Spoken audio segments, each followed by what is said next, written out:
Will Matthew Wood play at center? Is Jonathan Marchessault good? And what is the best case scenario for this team?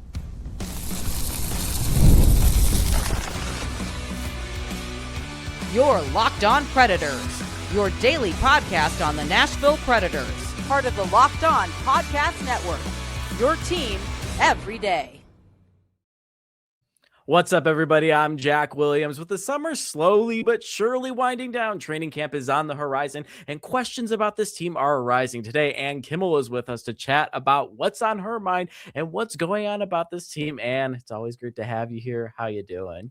I'm doing great. It's always a joy to come back, and always, of course, a joy to talk hockey with you, Jack. You know I love that. Absolutely. We're channeling those cold ice rink vibes right now in the middle of August, to where it seems like there's no hockey in front of us. It's definitely behind us, but to the point where we're looking off and it's pretty far back on the horizon. But, you know, the questions are beginning to warm up about training camp, which will kick off in just about a month. September 11th is when that rookie camp starts up. They head over to North Carolina for that rookie tournament, and then it gets into training camp, and the preseason arrives on September 20th. But let's jump into some new roles here and what we're thinking about here. Starting off with Matthew Wood, who had a really impressive year last year. 30 points really, I think, blew everybody's expectations out of the water on this kid. But the big thing is, where's his role going to be? Is he going to be playing a little bit more at wing? We saw a lot of success from him down the middle at center. However, there's guys like Maverick Bourque coming into this lineup, Jack Drury, Ross Colton. There's a lot of depth all of a sudden that has seemed to be invisible for a while. Dude, what are you thinking about Matthew Wood? You know, does he have a chance really playing down the middle here, or do you see him in a little bit more of a wing spot, or is it something that he's going to have to earn? I love that we are actually having this discussion, because it felt like for so long the discussion is, do we have a warm body with a pulse that can play down the middle?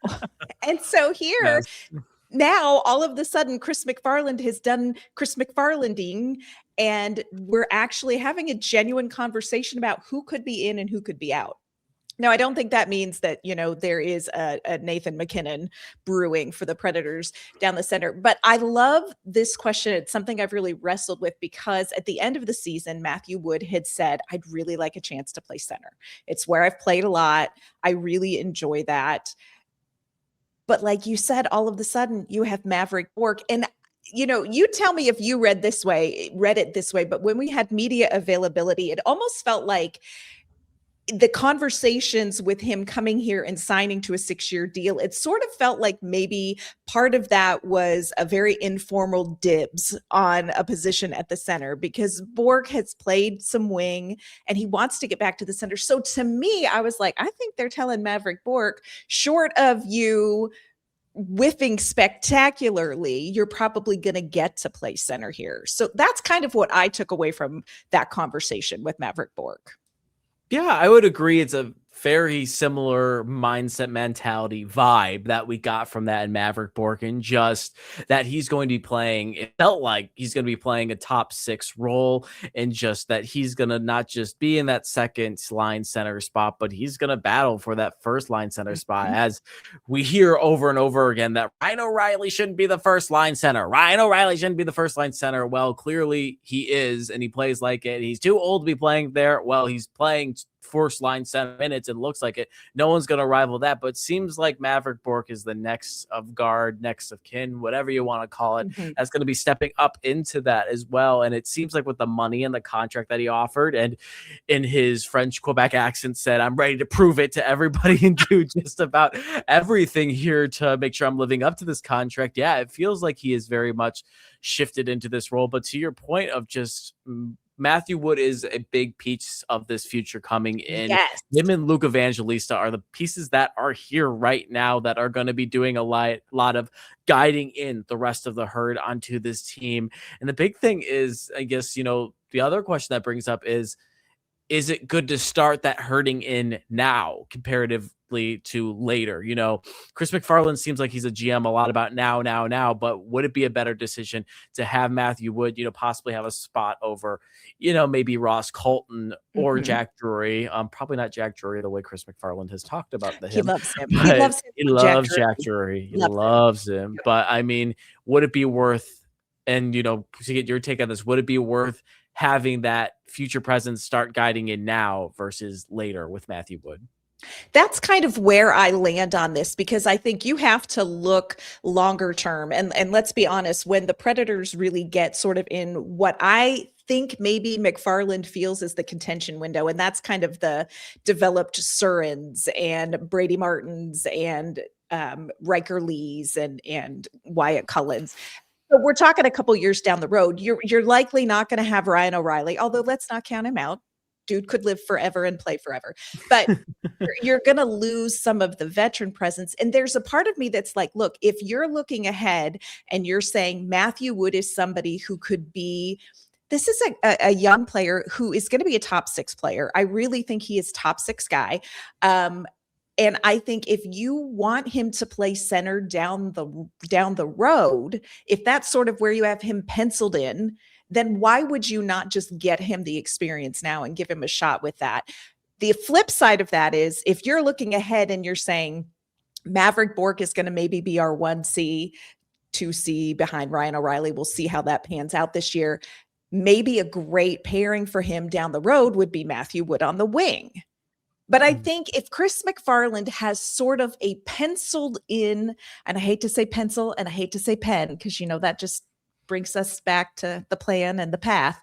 But, if McFarland has an idea where he thinks, you know what, 3-4 seasons from now, Matthew Wood probably isn't going to have a center position, then put him on the wing with somebody who will probably be there, like a Maverick Bourque. So I think this is one of those things with Matthew Wood. Start as you mean to go on. If you have an idea how you think the prospect pool is going to shake out down the middle, and there's not going to be room for Wood to play significant minutes, which he needs to play, especially 3 seasons from now, Matthew Wood has to be one of your best players, one of your high minute players. Then plan that. Start now and plan that. If you're like, yeah, just not going to be room for him down the center, he's going to be a wing, then start giving him opportunities on the wing, perhaps with a player who could be a center to him. Like, start building those pieces now. But I love Matthew Wood, and he really wants to play center. And so I would really love for him to have the desire of his heart. It's good to give the kid what he wants, and he seems very passionate about this. He proved himself late in the season here. So, definitely deserves a chance. I'd absolutely agree. But somebody who is kind of on the flip side of this, and that being old and not playing well, is Jonathan Marchessault. And just the big thing that we noticed during media availability at the end of the year was his mentality, and just being the best way to phrase it is drained, and just being like, I've tried as hard as I can. I've done as much as I can. It's not clicking. It's not working. And when we look to since he was acquired by the Predators, signed as a free agent, he really hasn't been living up to that contract he's been signed for. I think I said it last episode too. He signed a contract in Nashville that the Golden Knights didn't want to offer to him. And Golden Knights look like they're the ones kind of playing I told you so right now with that. Yeah. It's just the whole thing right now of this is going to be a massive year for Jonathan Marchessault to prove himself, or else it's, again, he has the contract security, but prove himself, or then having Chris McFarland come downstairs and say, hey, how can we work around this and get you out of here type of conversation as well. And, that's a big question pondering in the offseason and in training camp here. Is the dude okay? Is he ready to play good hockey? Is he ready to step up, or is he past that point in his career? Yeah, I think that is a great question. And one of the questions that when we get to training camp, this is a player I'm really going to be watching. And I went back through actually today and I was watching his locker room clean out. This was a guy who really was down. And he said very, very frankly, look, I was not in a good headspace. And yes, he dealt with some injuries, but pure speculation. I think some of that just has to do with the fact that this is not what he thought it was going to be.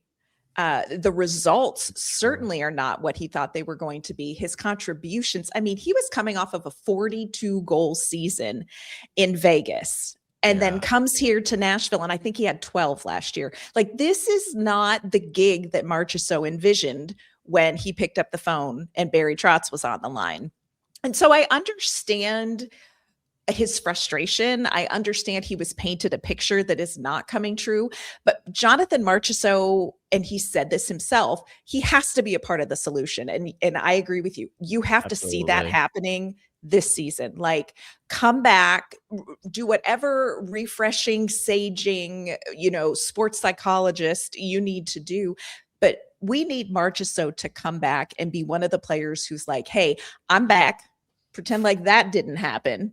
I don't think he's washed up. I think he has good hockey ahead of him. I just don't think they found the right deployment for him. And I don't think he has caught the vision. So whether that's a Barry Trotz vision, a Bruno vision, and I think it'll be interesting to see, is he buying into Chris McFarland? And what is he hearing from McFarland? So there's a lot to watch on and off the ice, I think, with Jonathan Marchessault. Yeah, I mean, that's a great point. That really made something, seatbelt or whatever, click in place in my brain with you said, and just catching the vision here, because that could be a massive part of this completely. And this guy is very, and like a last point to make before we go to break here is that this guy's very tactical with what he says here. And that I remember at the trade deadline, I can't remember who asked it or what was asked, but he made a comment that stuck with me in saying that I'm happy I have my trade protection. I'm happy that I have the contract that I do, not for the fact of saying I don't want to leave Nashville, but more so of the fact that I can decide when I want to go or not. And they can't just blindside me.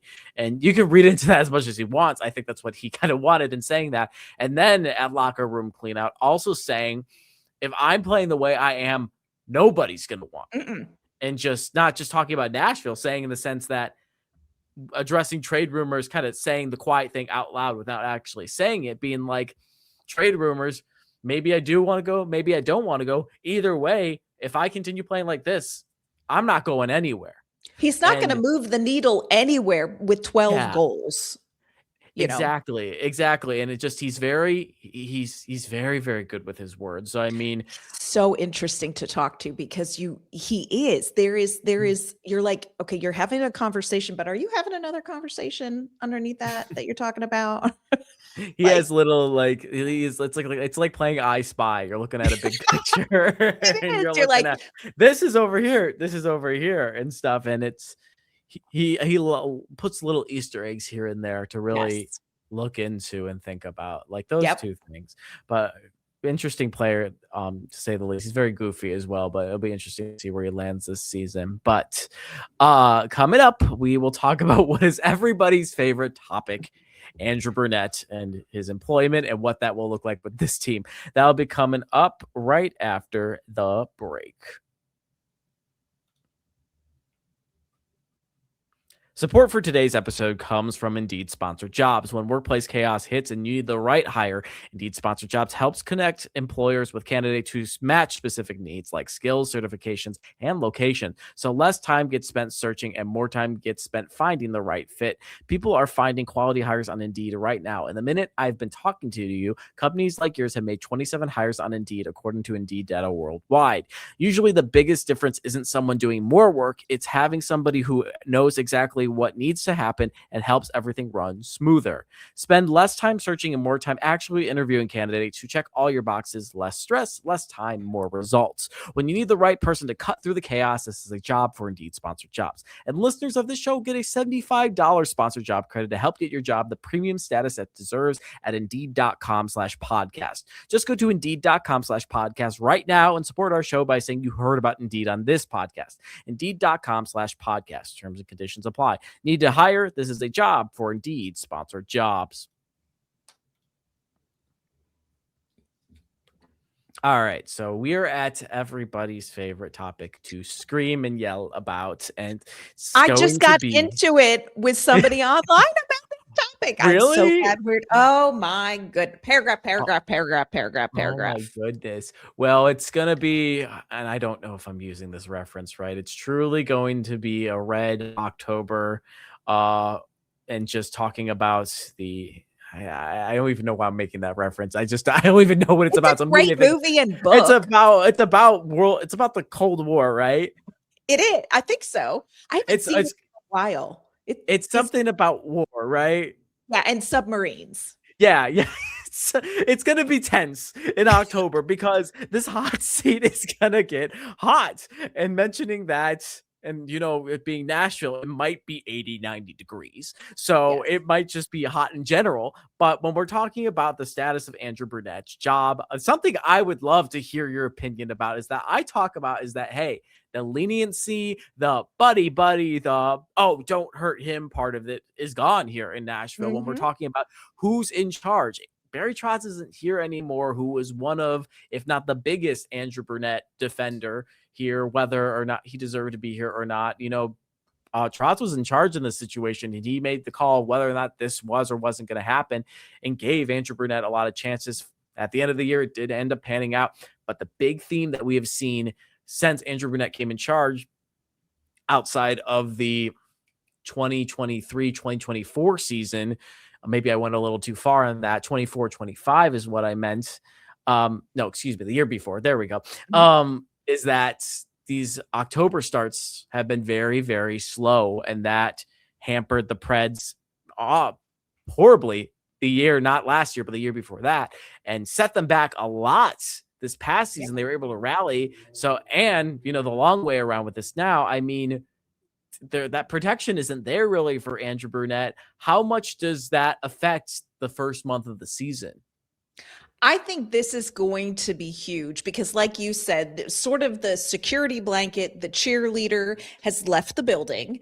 And I certainly don't think Chris McFarland hates Andrew Brunette, but they don't have, the relationship that typically a general manager and a coach have just because of time together. They just have not had that. And Barry Trotz was Bruno's champion. And I think you hit the nail on the head. Starts. And whether you had changed general managers or not, I think if the Predators get off to another abysmal start, even Barry Trotz would have to really, really seriously consider. And now here's what I'm not saying. I'm not saying all of those bad starts are all on Andrew Brunette. And we could talk about that for forever. Right. But when you go 5-9, 4-9-1, and 5-6-3 out of the gate, that's rough. And you have to bank wins and points while you have generally players healthy coming out, of a rested period of the off season, coming into training, generally, unless you're Nick Hague, you're healthy. You don't get injured in training camp. You have a little more spring in your step. This is the time to bank points. And this is a team that they've never done that under Andrew Brunette. Right. So this start's going to be huge. They have 14 games in October. If you look at this schedule, Jack, it's nuts because 9 of them are against playoff teams from last season. Yeah. Yeah. I mean, it's just, it needs to be better completely. Yeah, they're not playing the Vancouver Canucks 14 times in October. So they're not. They're not. So, their first 2 games are Minnesota and Dallas. You do not want to get punched in the teeth in the Central Division in your first 2 games. And I think Chris McFarland has to be watching. How is this coming together? How is the communication? How are you I look at a Jack Drury. Chris McFarland knows exactly what Jack Drury is capable of. And if he doesn't see Andrew Brunette get the full Jack Drury experience, I think McFarland's going to be like, oh, no, I mean, I know what Jack Drury can do. I think the seat is very, very hot. Do I think that everything that's happened in the last 3 years with the Predators is all on Andrew Brunette? I do not. No, I do not. The buck stops with the head coach, but the blame, that goes around. Oh, no, it spreads. And I mean, I think a lot of it you can throw on to, I shouldn't say a lot of it, but I think a good chunk of it you can throw on to Barry Trotz in that situation of just, especially last year when we're talking about the offseason, of kind of shoving a puzzle piece that doesn't fit into place and just saying the defense is fixed. The defense is fixed. There's no center problem. There's no center problem. And it just...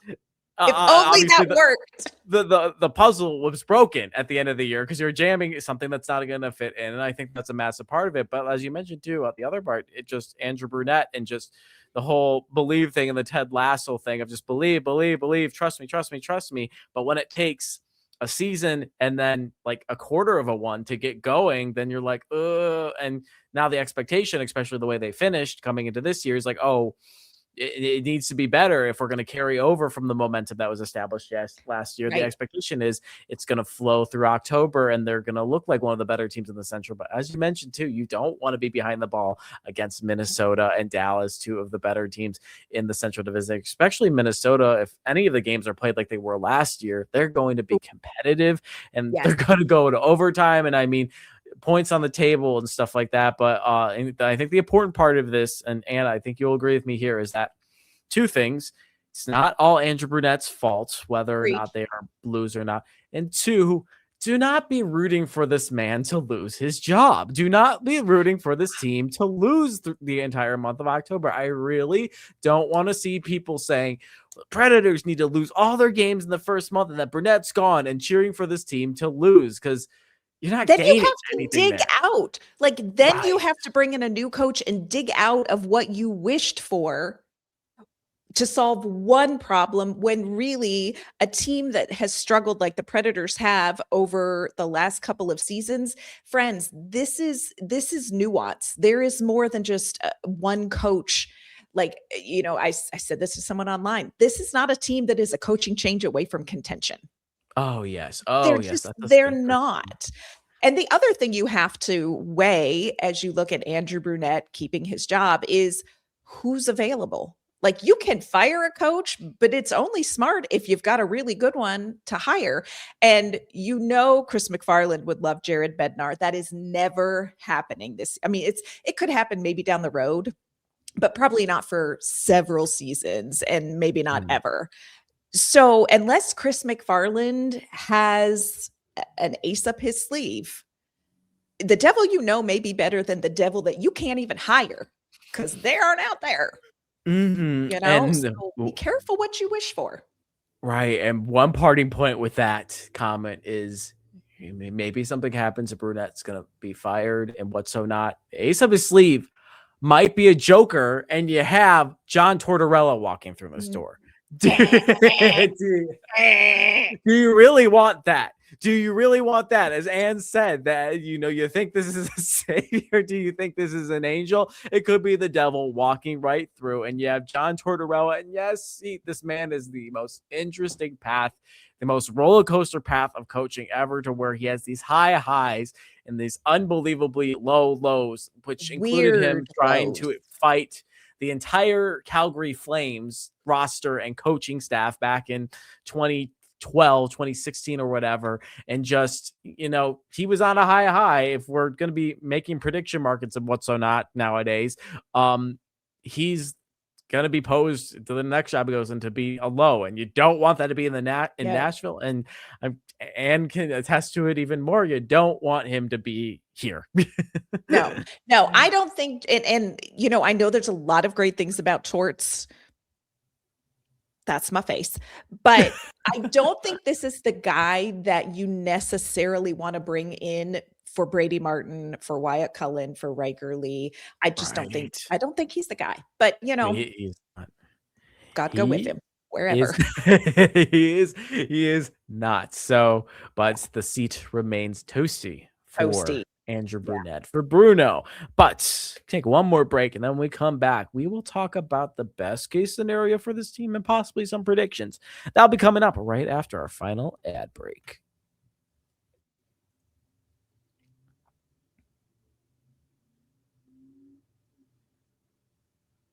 All right, so we know what the worst case scenario for this team would be, and it's just playing the same way they have over the past 2 years of starting the year off.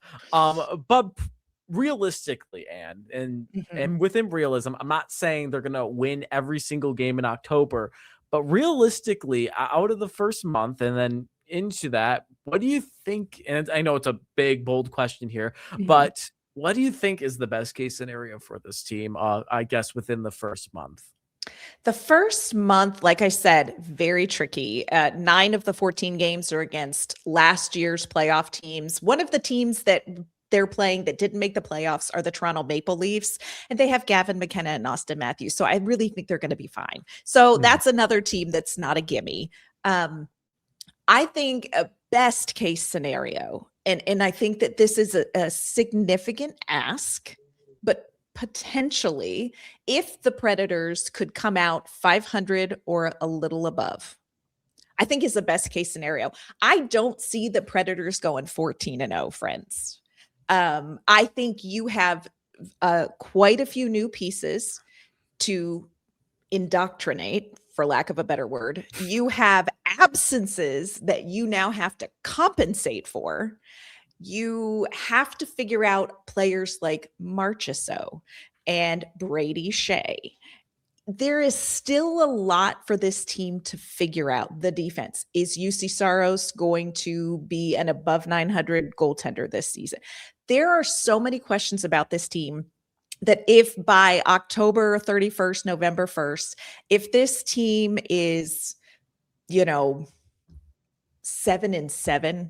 8-6, okay, because it's a tough schedule. Would I love for them to be better than that? Yes, I would love for them to be better than that. And I think in the short term, perhaps they could be. But I think when you look at like big picture, like what do you think could be the best case scenario for the season for the Predators? Like if you were in a vacuum, I could say all kinds of things, but you're in the Central Division, y'all. You are in the Central Division, and you've got Colorado, you've got Minnesota, you've got Dallas, and like they're in the window. They're in the window. So like short term starting out, okay, let's see some positives. Let's be above 500. Like let that be the baseline for Anne's joy is 500. But when you look at the big picture, I think it's going to be tricky. It's a tricky time to be in the Central Division and not have some more things figured out. That's valid. I mean, when we're talking about the Central Division and just, on top of those teams that you said too, I mean, the Colorados, the Dallases, the going down the list here, Winnipeg, wherever they might land or what's not, they weren't too good this year. Connor Hellebuyck has not left yet. He is still playing for the Jets, but you have Utah, who is one team that is gaining up so much momentum right now in the Central Division here.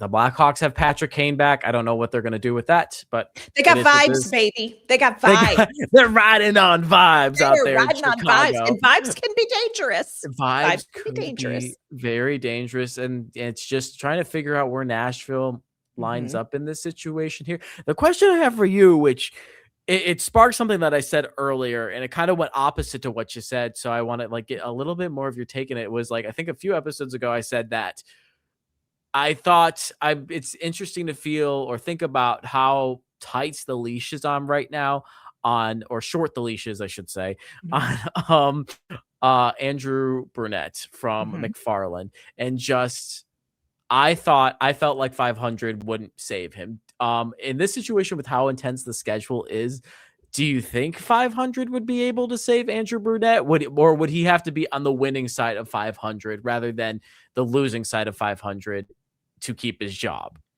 I think probably 500 might save his job. And I'm basing this on the very little bit of conversations that we've had with Chris McFarland, because what I have taken away is that he is sort of looking at a younger demographic. And I think that he is sort of seeing a true consistent contention window being the Riker Lee era, the Cam, the Cam Reed era, the Wyatt, like that era, the Igor Surin era.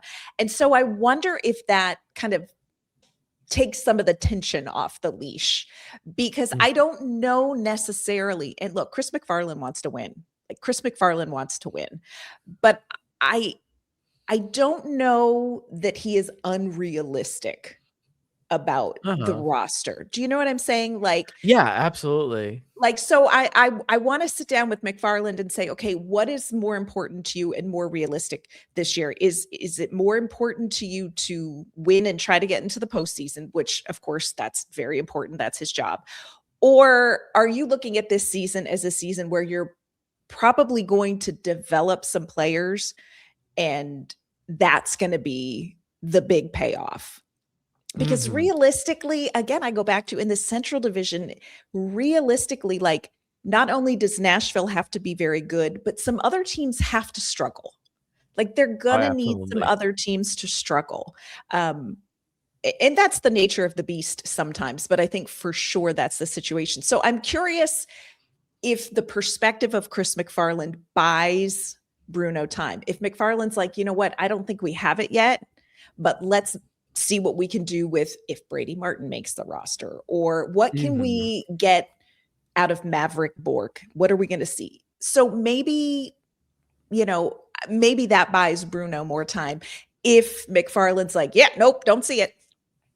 Don't see it this season. Right. I think his perspective matters. And again, I'm not saying that Chris McFarland's like, we're not going to win anything. Of course, the goal is to get into the postseason and to compete.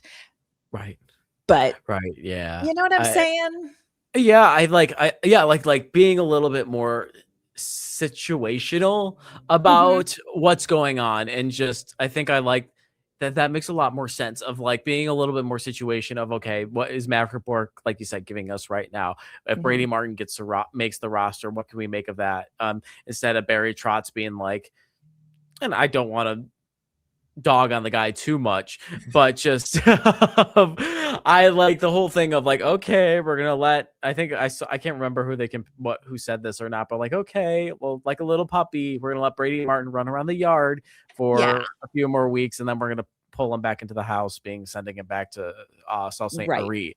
And I think instead of that, the different approach is like, okay, he's up here, how can we utilize him now with that? And like with Maverick Bork or new players, like with the Nick Hague situation, for example, compared to Maverick Bork, of Nick Hague coming here, be like, he's going to be first pairing, blah, blah, blah, blah, blah, and then he gets injured immediately. And then being like, well, what do we do with him now that Roman Yossi's injured versus now with Maverick Bork? Be like, okay, he's playing like this now. How can we amplify that, possibly make him better, or work off of how good he's being in the moment? And I think that point makes a lot of sense, just situationally and working off of that.